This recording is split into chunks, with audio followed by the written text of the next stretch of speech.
આજે દુનિયાના ખૂણે ખૂણે પહોંચ્યા ગુજરાતી, આજે દિલ્હીમાં બેહી દેશ ચલાવતા ગુજરાતી,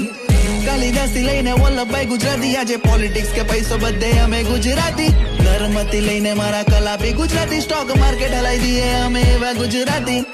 સૌથી આગળ ઉભા ધંધામાં ગુજરાતી, મારું ઘર બી ગુજરાત ને અમે ગુજરાતી, પેલા લોચો પેટમાં જાય પછી જ આગળ વાત ચાલે ને, જ્યાં કોઈ બી નહીં ચાલે ને ત્યાં ગુજરાતી ચાલે, ગૌતમ અડાણી થી લઈને મુકેશ અંબાણી ચાલે, જ્યારે બધું ઓલવાઈ જાય ને ત્યારે જીઓ જાપરું ચાલે, અંબાજીએ હાંભર મારી માની આરતી વાગે, પાવાગઢ પર ચડવા મારું ગુજરાત આખું ભાગે, વરસમાં 10 વાર લાલા સાપુતારા ભાગે ને ટાગે ને ઠાકે પછી ચોટીલા ને હાચવે, તું ગુજરાતી ની જો તને છાસ વગર ચાલે, સોંગ્સ મારા યુએસએ ને યુકે માં પણ વાગે, આજે વલસાડી શાક બકા ઘેરે ઘેરે લાગે, એ ગુજરાતી પાટાલમાં હો દંડો ઓઢીકારે, કચ્છમાં પગ મૂક તને ડાબેલી ખવડાવીએ, ભાવનગર સિવાય કશે ગાંઠિયાની ભાવે, તું અમદાવાદમાં આવજો તને ઠેપલાબો ભાવે, ને સુરતી ગાડી વિશે તો દુનિયા આખી જાણે, દુનિયાના ખૂણે ખૂણે પહોંચ્યા ગુજરાતી, આજે દિલ્હીમાં બેહી દેશ ચલાવતા